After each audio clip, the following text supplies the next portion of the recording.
Tim Cook is here. He is the CEO of Apple. He succeeded Steve Jobs in August of 2011.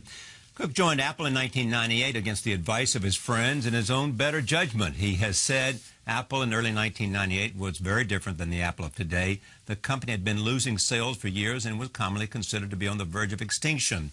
He has also said working at Apple was never in any plan that I'd outlined for myself, but was without a doubt the best decision that I ever made.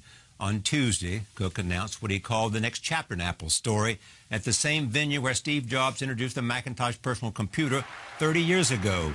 He unveiled 3 new products, the iPhone 6, the iPhone 6 Plus, and the Apple Watch. He also launched Apple Pay, a mobile payment system that aims to do something about the credit card. I am pleased to have Tim Cook at this table for the first time. Welcome. Charlie, it's great to be here. Thank you for inviting me. Oh, we've got much to talk about. You call it the next chapter. Why? The Apple Watch is the most personal device we've ever created. I think it takes us into a whole different area. We had an intense team working on this for 3 years. And so we explored many different things, and as the product came to fruition, it became not only the timepiece that you would expect, but a device that can do many different things, include really a whole new way of communicating and connecting with people. And also it has a health and fitness component that we think has, could really be profound. It can take your blood pressure and lots of other things. Well, it'll start with heartbeat, right, and it will be a sort of a personal trainer for you. Yeah. You can set goals, and it will reward you for achieving certain things. You can choose to interact with your doctor. You can choose to combine it with other apps on the phone and get a full view of your health. And so it's a whole new area for Apple. And we think, we're all about making great products and enriching people's lives, and we see it as allowing us to do that at a whole different level. And then, of course, iPhone 6 and iPhone 6 Plus, these are the best iPhones we've ever done. And I think you'll agree. You have them in front of you. They're the best phone you've ever seen. This is my iPhone, and we'll just show look at the size of it. This is the iPhone 6. It's the thinnest phone we've ever done. Thinnest. It's the thinnest we've ever done. The screen is just to die for. It's super fast. It's lightning fast. It has a whole new range of wireless technology, and so it's screaming fast on the wireless networks. It's really unbelievable, and it feels unbelievable in your hand. Hold it. I mean, it's something. It's really unbelievable. The design, Johnny and his team did such an incredible job here. It's really seamless between the glass. It's like a singular form. Yes. But back to what's next. I mean, this represents a continuation of the iPhone? Well, a leapfrog, I would say. But yes, it's iPhone 6. It's not the first iPhone. Right. But it's the biggest advancement ever in iPhone history. And so we think that the upgrade cycle here and the number of people that will switch from other smartphones, it will be enormous. Were you challenged by what Samsung does and what it has in the development of this size personal smartphone? No, honestly, Charlie, we could have done a larger iPhone years ago. It's never been about just making a larger phone. It's been about making a better phone in every single way. And so we ship things when they're ready, and we think that both the display technology here, the battery technology, but everything else, and the software. On here, you can still use this phone one-handed because you can tap it twice and the screen will come down. Yes. And so the ingenuity here and the fact that we've integrated software, hardware, and services, which I think only Apple can do, this phone, now is the time for it. There are other watches on the market. Sure. Samsung and others. Sure. Is the philosophy of Apple, we don't have to be first, we want to be prepared to be the best? The philosophy has always been to be the best, not the first. If you look back in time at Apple, the iPod was not the first MP3 player. It was arguably the best, and arguably it was the first modern one, but not the first. The iPhone was not the first smartphone. BlackBerry was shipping phones, Palm was shipping phones. iPhone was the first modern smartphone. And then if you look at iPad, tablets were shipping a decade before. And yet iPad arguably was the first modern tablet and the first one that met any level of commercial success. The watch, which I'm wearing here, will be the first watch. May I see that? You may see that. And so here... Yeah, see if you can get in on this. That's a real look. So you can see... You can't get this today. They'll get them in 2015. You can't get it yet. It's early next year, but you can see some of the apps I've got on here. I may have some things on here. So which is interesting is that outside entrepreneurs can design apps for this watch. Yes, we've opened it up to developers, and one of the reasons we wanted to announce it before we're shipping is so that the developers will have time to develop software for it. And we think that, you know, based on the first few days, I would say there's going to be a lot of stuff available for it. There's a fashion item aspect of this, too. There is. Johnny brought in his friend Mark Newsom. He did. He did. And Mark is unbelievable. He's another great addition to the Apple team. But Johnny and team recognized that to wear something, it had to be incredibly personal. It had to reflect your taste and express what you wanted to express about yourself. It's sort of like your clothes and your shoes. You're not going to wear the same thing everybody else does. And so most tech companies, I think, look at this as only technology. We recognize that technology itself isn't sufficient, that it had to have a style element. It had to be something that you're proud of wearing. I mean, this is connected to your body. And so I think... It makes the computer personal. It makes it very personal. Now, that doesn't take away from the function of it. The function of it is killer. I mean, there is a computer on a chip in here. You know, it's the first one we've ever done. There's 400 or 500 components wrapped in one. It has everything from the GPU to the CPU to memory and all the rest. But you have to have an iPhone for it to work. It requires an iPhone, yes. So because they've been designed to work together. And so things like messages, it's using the cellular system to pull down your messages. However, if you go for a run and you don't want to carry your iPhone, music is also in your watch. And so with a Bluetooth headset, you can run and listen to your music without your iPhone. The healthcare business is a huge sector of our economy. Yes. This is your entree into that in some way? Yeah, I see this as huge, Trillions Charlie, of dollars. because I think, and I'm not looking at it just from the monetary piece of it, is we do want to enrich people's lives. So we want to make great products that enrich people's lives. Neither one is sufficient by itself. We want to do both.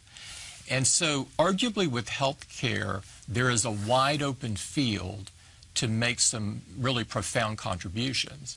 And so our entry into this is we announced HealthKit in June. HealthKit allows, if you wish, on your phone, you can begin to take all of the data that's in all of your health apps and aggregate those. You might elect just to use that yourself. You might elect to interact with your doctor on them.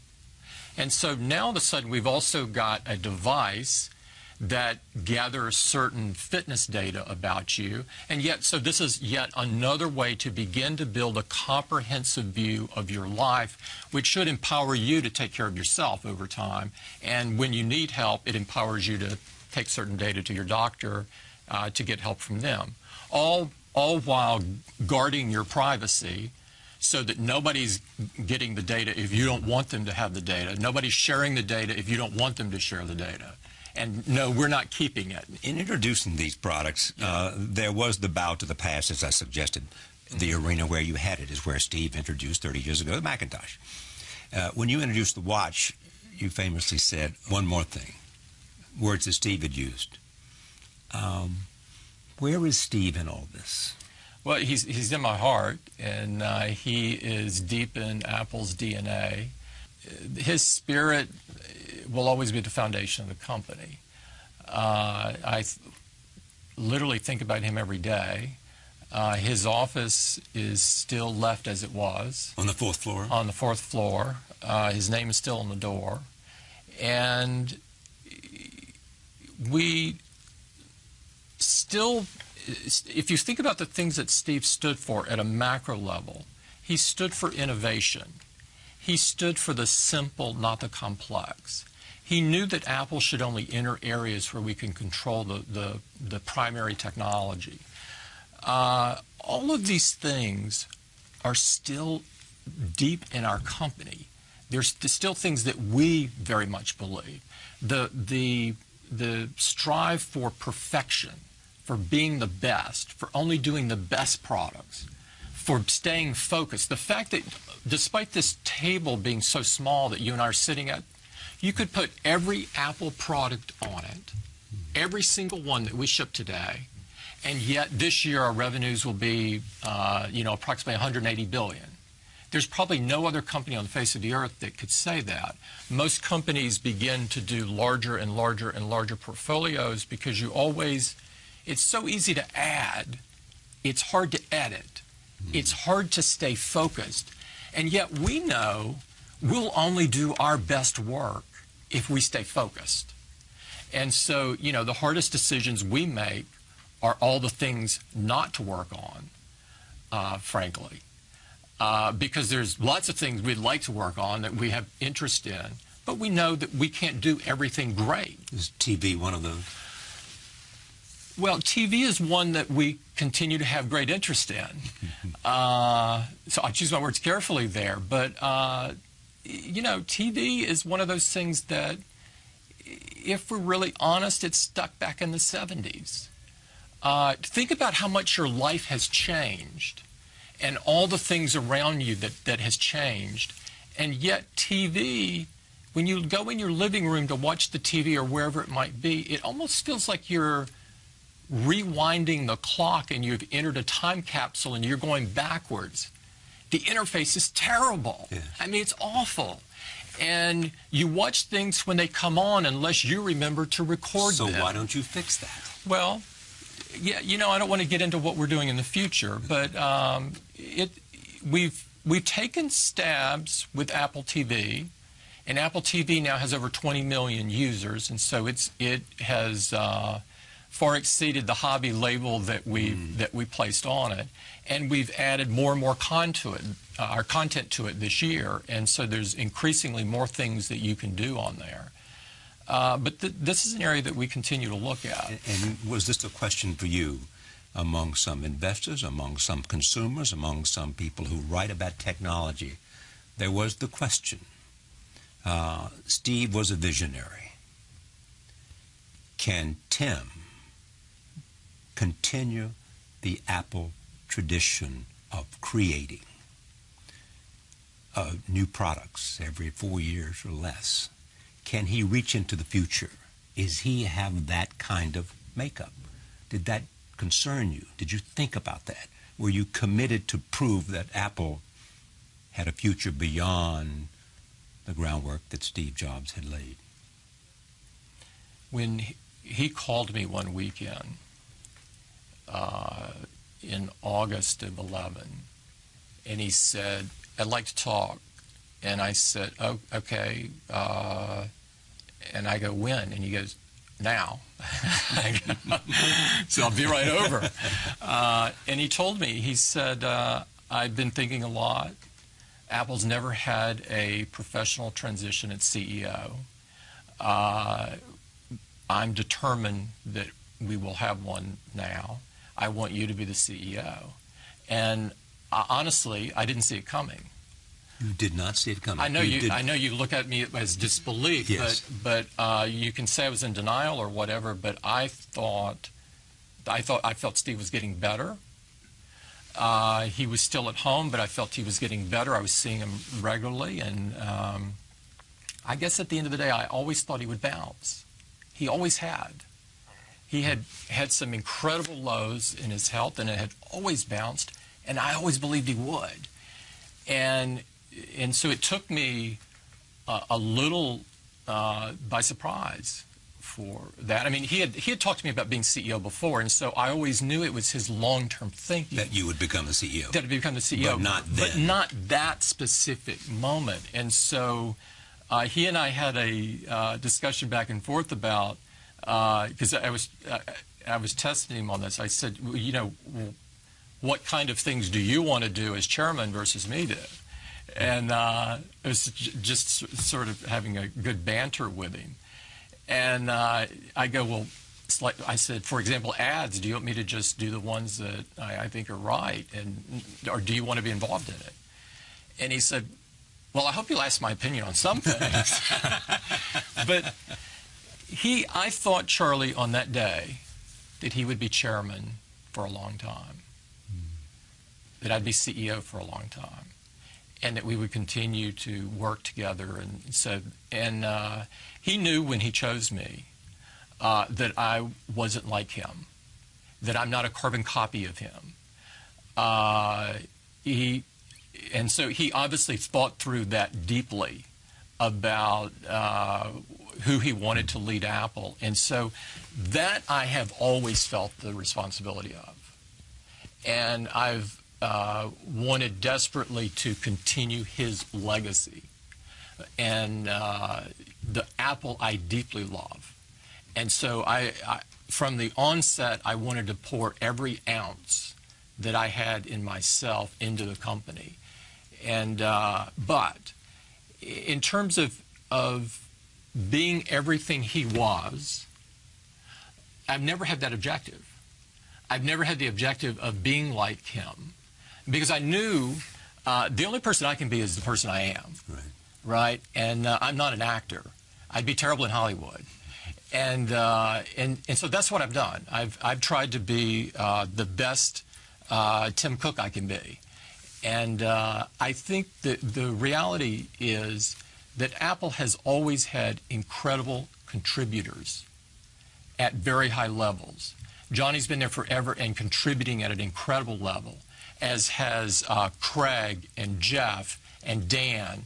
And you just go around the table. We have a new CFO now. There's this group of people, and we've recruited Angela. You know, Angela now runs retail, and Angela Ahrens, she is fantastic. This level of people are capable of doing incredible things, and, you know, it's a privilege of a lifetime to work with them. And you have a picture in your office of Martin Luther King and a picture of Robert F. Kennedy. Robert F. Kennedy, after his brother's assassination, someone said, the difficulty for him will he'll have no RFK, as he was to his brother, Jack. So I might ask the question, do you have a Tim as you were Tim to Steve? I think each person, if you're a CEO, the most important thing is to have, to me, is to pick people around you that aren't like you, that complement you, because you want to build a puzzle. You don't want to stack chiclets up and have everyone be the same. And so I believe in diversity with a capital D. And that's diversity in thought, and diversity in any way that you want to measure it. And so the people that surrounded me are not like me. They have skills that I don't have. I may have some that they don't have. What we do as a team collectively are able to do some incredible things. And it's because we collaborate, and I see one of my key things in life is to make sure that we collaborate at an incredible level, because we run the company functionally. We're not like the typical big company that has N number of divisions and N number of P&Ls. Everybody is a functional expert, and then we collectively, to get things done, we work together as a team, because the work really happens horizontally in our company, not vertically. Products are horizontal. It takes hardware plus software plus services to make a killer product. And so all of these people, if you were to line us up and talk to everyone, you know several of them, we're all different. And that's the power of it, is that we're not trying to put everyone through a car wash and so they look alike, talk alike, think alike at the end of the day. We argue and debate. If you were to come in our executive team meetings on Mondays, you'd hear a lot of discussion and debate about something. We don't always agree on everything. But we have great respect for one another, and we trust one another, and we compliment one another, and that makes it all work. Did the team, you leading the team, have any question that you could accomplish what you did, knowing those questions were out there about the future of Apple? I think for me, I can't talk about what everybody else thinks, but for me, I'm one great skill I have is blocking noise. And so I typically read and listen to things that are deep and challenging and intellectual in nature, not just the noise. I think if you get caught up in the noise as a CEO, you're going to be a terrible CEO, because there's so much noise out there in the world that everybody's on the sidelines saying what you should do, shouldn't do, et cetera. It's sort of like the old Roosevelt quote, "In the arena." Right.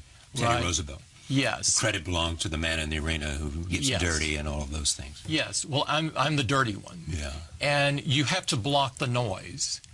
And so the question, I think, is, did I have doubts? The answer is no. And did the executive team have doubts? I think you can see in our products that we were all betting on each other in a big way.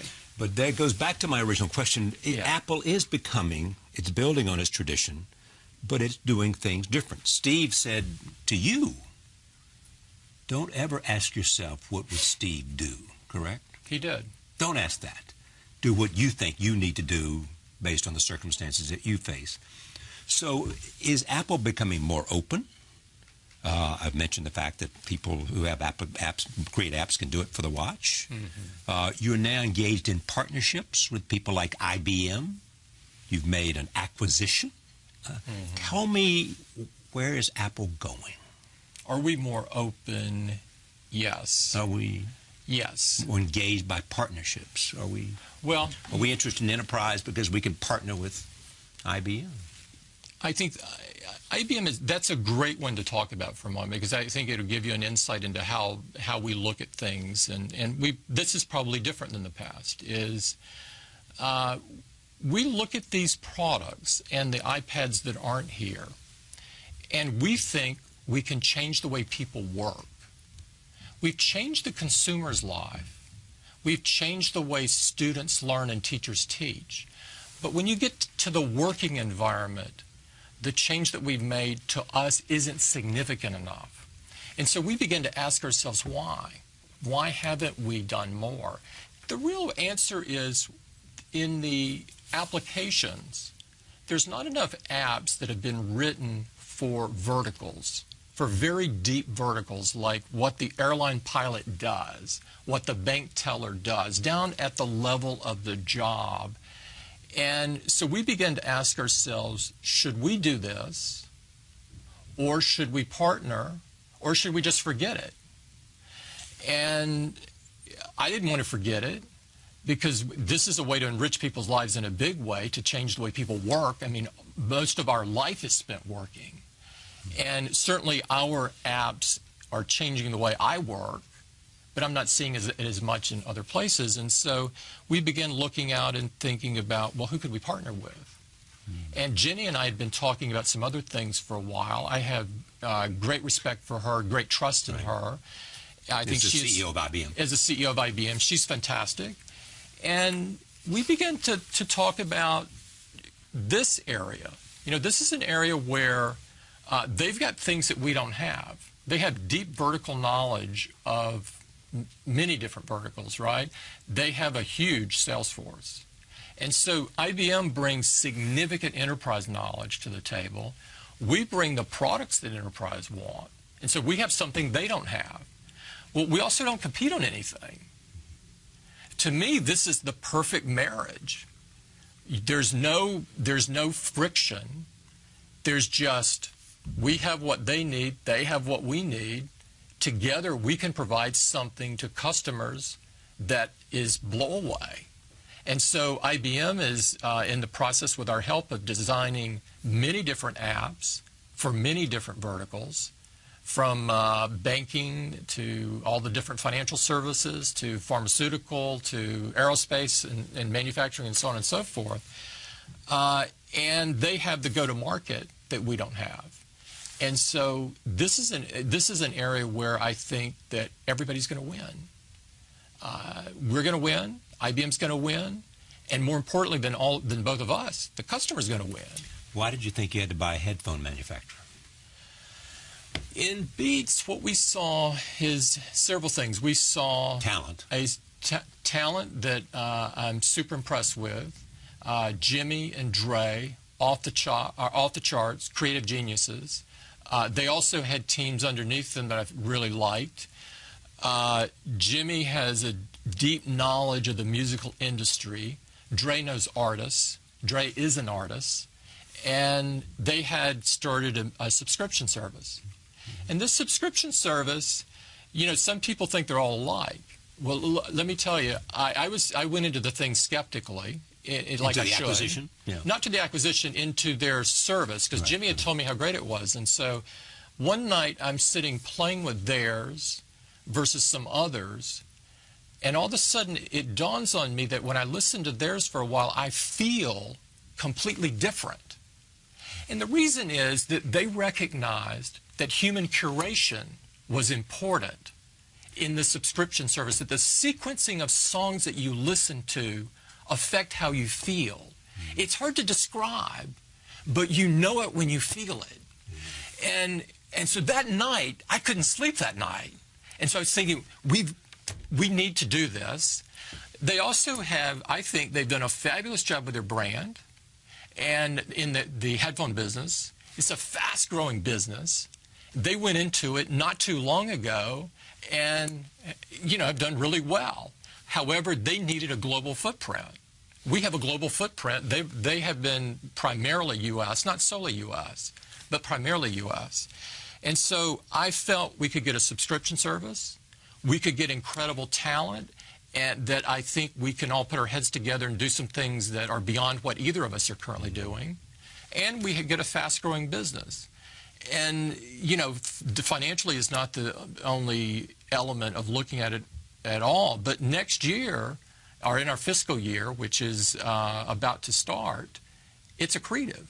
When's the last time you heard of a technology CEO saying that they were doing an acquisition that was accretive? Yeah.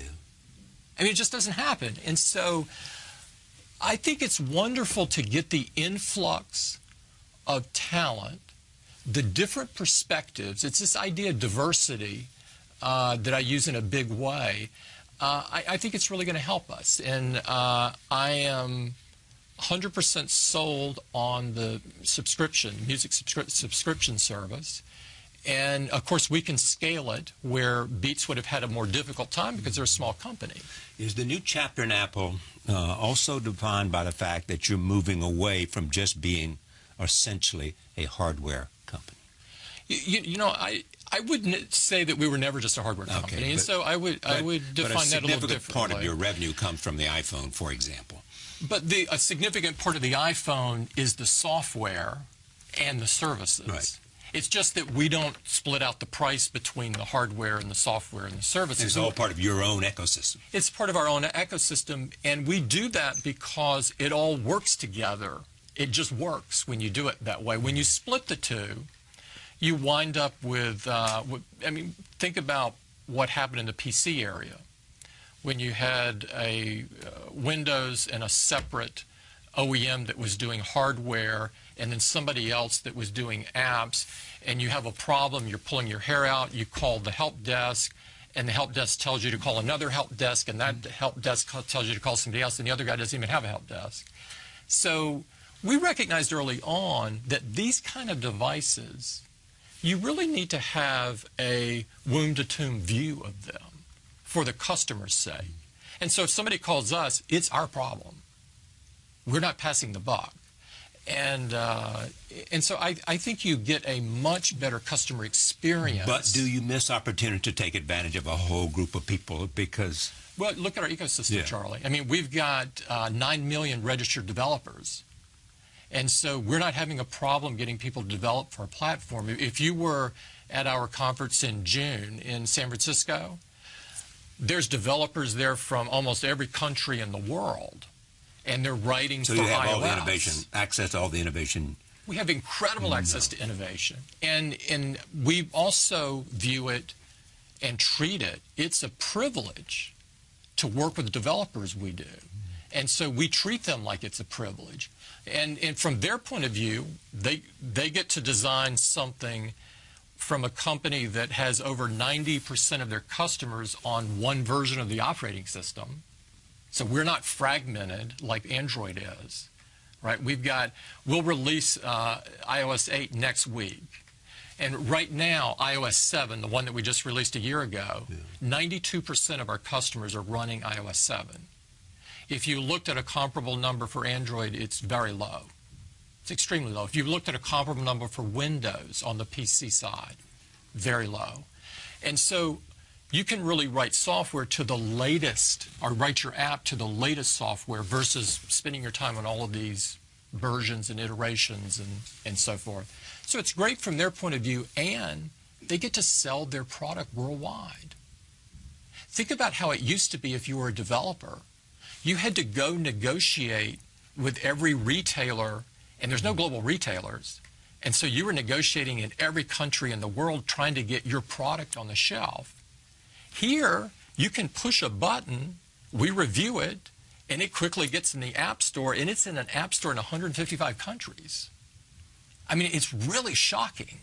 The jobs that this thing has created is unbelievable. We're now, between the people that we employ directly and the developers, and developers are a big piece of this, we're responsible for 1 million jobs in the United States. And a lot of that are people that have concluded to write apps. Who is your competition? Well, Google. People will say Samsung instantly because of the products. They make smartphones like this. Not like this, but they make smartphones. They have the Android operating system, which is the largest operating system in the world. Well, Google supplies that to them. And so I think I would say Google is your competition. Google would be the top. And then they enable many people in the hardware business, like Samsung. Right. And Samsung is the best of the hardware companies in the Android sphere. Google is a competition. Who else? You know, who else? The big four are Amazon, in terms of most people's consideration. Amazon, Apple, Facebook.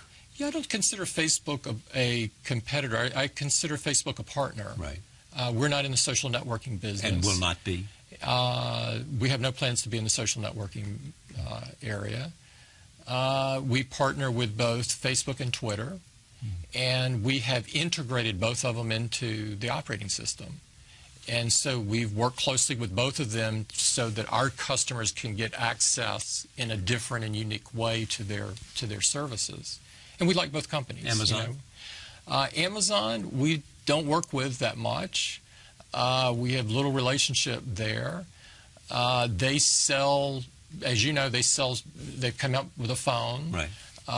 You don't see it in a lot of places. They have some tablets. But they're not a product company. Apple's a product company. And so in the long term, will they become a bigger product company? I don't know. You'd have to ask Jeff what his plans are. But when I think of competitor, I would think of Google as the... So all the successes you have pointed to, when you do something that's not as much of a success, and I'm obviously thinking of maps, and you look at it, what did you do wrong? Oh, we screwed up. To put it bluntly, there are many screw-ups in that one. There's just not one. There's many, and we've learned and corrected and are continuing to invest in maps because our fundamental premise that maps were really key to Apple is the same as when we made that call many years ago. But we did screw up on the release. It should not have happened like it did. It shouldn't have come out. And you know, sometimes when you're running fast, you slip and you fall. And I think the best thing you can do is get back up and say, I'm sorry. And you try to remedy the situation, and you work like hell to make the product right. If you're probably never making a mistake, you're probably not doing enough. I mentioned the beginning interview and the fact of when you made a decision in 1998 about Apple, and you had some reservations. But at the same time, during your interview with Steve, you said something like this: I was prepared within 5 minutes to throw caution to the wind.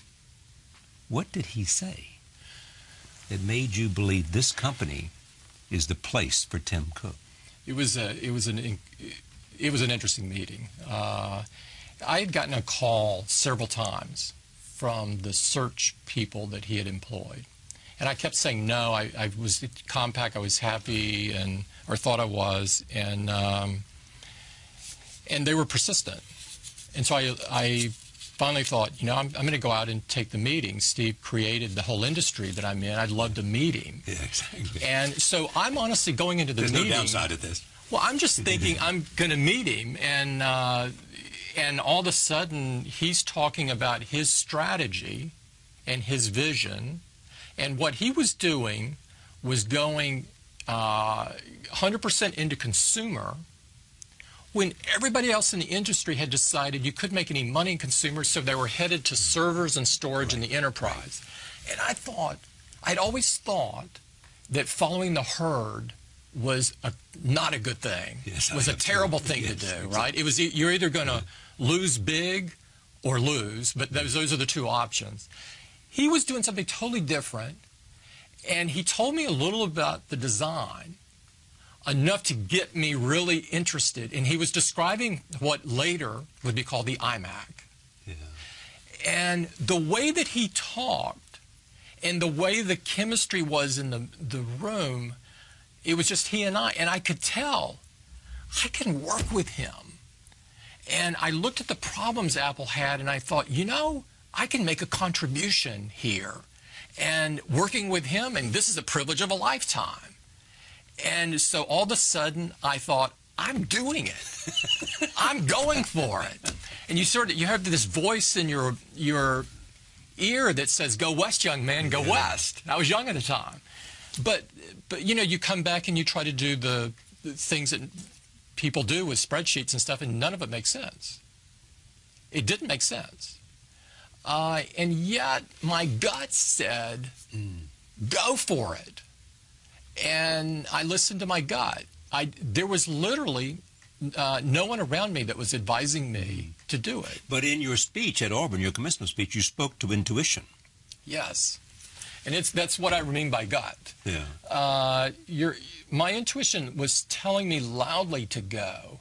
And it wasn't based on, you know, as an engineer, you want to write down pros and cons, and the financial part you want to look at, and you want it to say, go. You want it to sort of validate the decision that your guts come. And it never did. Because, you know, Michael Dell had made a comment weeks earlier that if he were the CEO, and he was a very respected CEO, that if he were the CEO of Apple, he would close it down and give the money back to the shareholders. Yeah. That it had no future. I remember he said that. Yeah. You know, and he was just saying what everybody thought. They didn't know Steve Jobs. They didn't know Steve. And so in that meeting, I concluded all of those guys are wrong. They don't know him, and they don't know his vision, and they see things in the traditional way, which Steve never did. You know, he was always looking well beyond the and looking at things norm. with beginner's eyes. Yes, he had a gift for that. He clearly had a gift for that. And he took that gift and embedded it in the company.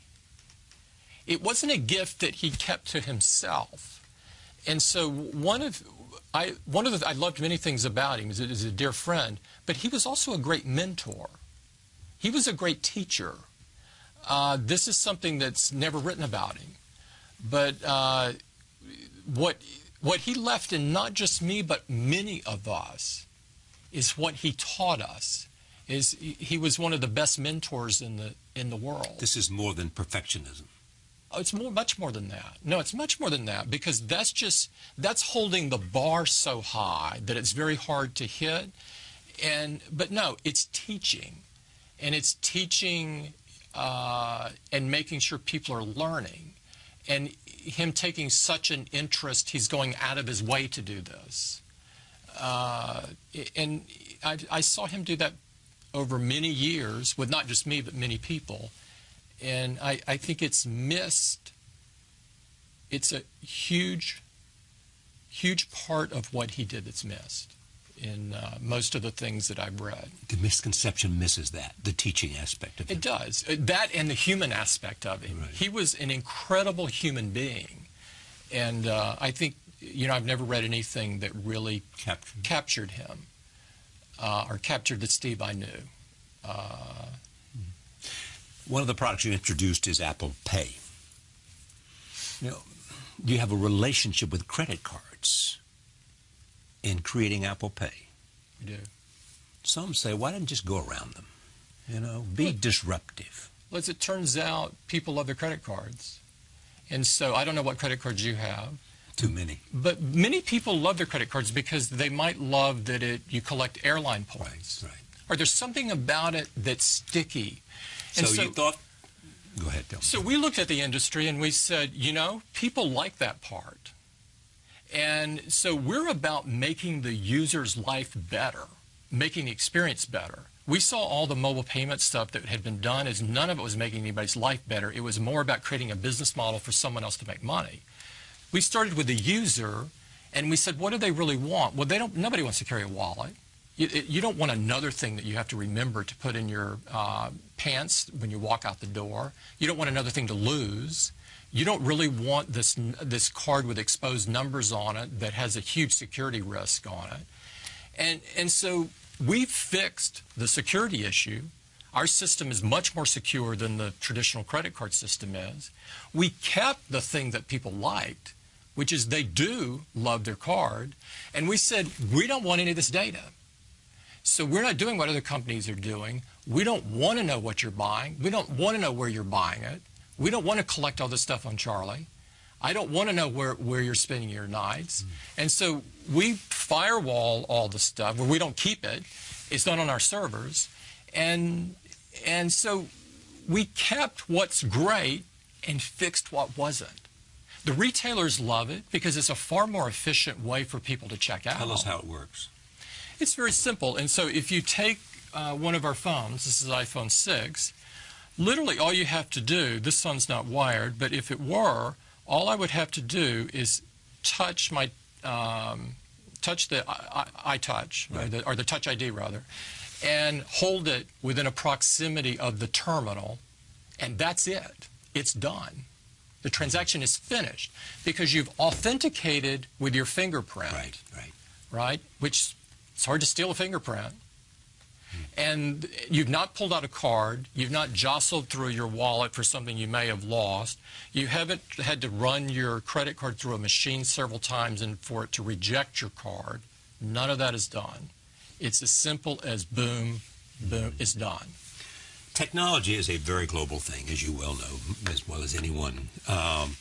Emerging markets are where a lot of people are coming to the middle class, and they have buying power. Absolutely. China, Brazil, lots of other places. How do you see that market? And how does Apple do well in that market? Well, in China, if you look back at the last year, our business in Greater China is about $30 billion. And to my knowledge, that's larger than any American company, certainly in technology, and maybe largest of any, period. We've put a lot of energy in there for years. We've had very fast growth, but you're exactly right. Ultimately, what's causing that is you have a significant number of people moving into the middle class. Large numbers, unprecedented large numbers. This is also happening in Brazil. It's happening in Turkey.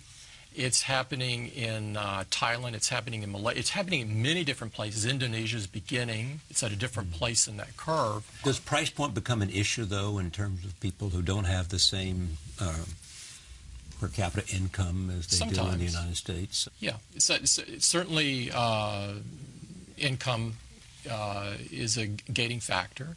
But there's a lot of retailers that will allow smartphones to be paid for over time. In China, there's a subsidy on smartphones if you sign a contract, much like the United States. And so there are ways to make it more affordable. Also, this is iPhone 6 and 6 Plus, but we also sell iPhone 5S and iPhone 5C.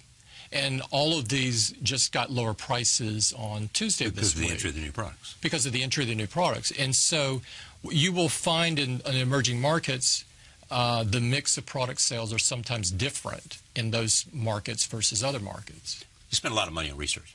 We spend a lot of money in R&D. And what's that number has ramped dramatically. That's true. Some of that is spent for things that aren't shipping yet, like the Apple Watch is an example of that. You know, I've announced it now so everybody can see it, but we've been spending money for 3 years on it because we started the development about 3 years ago. And there's obviously other things that we're working on that right now isn't apparent. And so we're always doing that. And we're also working on things like this that is apparent. Here's what's interesting about you and about Steve Jobs. We're both secretive. Yeah, exactly. Exactly. It's hard to get something. It's also this, though. John Doerr told me a story once about going with Steve into a camera shop. You know, and Steve stood there and sort of asked to see this camera and that camera, and he said, boy, we could make a better camera. You get a sense that you guys have ideas for products that might be part of the future, which no one knows about. But you're thinking about it. You're looking ahead and saying the future. There are products that we're working on that no one knows about, yes, that haven't been rumored about yet, yes. And some of those are going to come out and be blowaway probably. And some of those we'll probably decide, you know, that one we're going to stop. And so we kick around a lot of things internally. And we might start something and get down the road a little bit and have a different idea. I mean, Steve told a story on the publicly about the iPad. You know, the iPad was started way in advance of when it came out, many years before. It was put on the shelf. Yeah, tablets was not a new idea. It was not a new idea. It was shelved because of the idea to make iPhone. Yeah. And the team was reallocated to work on iPhone, and then the iPhone came out, and after iPhone got up and running, we brought the iPad out. And so there are always things that we're looking at that are drawing R&D expense where there's not associated revenue with it. That's just us betting on the future. And it may be an ancillary benefit. You may find something along the route to doing something that you want to do that you wouldn't have imagined or had gotten there unless you'd start on that road. That's right. A lot of what leads to innovation is curiosity. Yeah. It's curiosity to begin pulling a string, and you see where it takes you. And a lot of what we do isn't apparent to the public in the beginning where it's going to lead, like Touch ID as an example. When we did Touch ID a year ago, a lot of people just thought Touch ID was a way to get into your phone, and it's very cool at doing that. But then we also said, well, you can buy stuff from Apple with it. Obviously, the entire time, we're planning to do a much broader rollout for mobile payments with Touch ID. But we invest in a lot of things that have long tentacles and, you know, for decades or so, not just for point products. Point products don't thrill us. Hacking of iCloud. Caused a lot of people. It wasn't hacked. There's a misunderstanding about this. If you think about what hacking iCloud would mean, it means somebody would get into the cloud and could go fish around in people's accounts. That didn't happen. What happened was that, like, let's take you. It didn't happen to you, I hope, but let's take you as an example. Somebody could say, "Oh, you know, I know Charlie's ID from somehow." I know his email, perhaps. Or... Maybe it's his email, and they may guess your password, or that's not as likely. They might phish it. Right. How do you phish it? I could pretend to be somebody else, and you could unknowingly give me your password. And that happens on the internet too many times today. That's the #1 issue by far. And it's not an Apple issue. This is an internet issue. You just saw that this happened to, I think, millions of Gmail users. Right. They were phished. My understanding is it wasn't a breach there either of the infrastructure. It was a phishing expedition. There are lots of bad people that do this. And what we said was, instead of just saying, hey, there's a lot of bad people that do this, we need to figure out how can we try to protect our customers on this. That's our top goal. And so we're working internally about how to bring more awareness to these schemes and trying to do things to You mean a public information process? I mean, some of it is that. Some of it is like the old, like an old public service announcement used to be. Right. We have to do that, and then in addition, we have to do things where it notifies the customer quickly if it does happen. That's reactive, and we don't want it to happen at all, but if it does, you'd probably want to know instantly. And so there are things like that and some other things that I can't describe right now, where we think we can make a contribution beyond just making sure the cloud's not hackable. This is different than the hacking of Home Depot or the hacking Very of different. No, it's totally different. That was part one of our two-part conversation with Tim Cook, the CEO of Apple. Part two will be on Monday. We'll talk about many things, including this question: what comes after the Internet? Thank you for joining us. See you on Monday.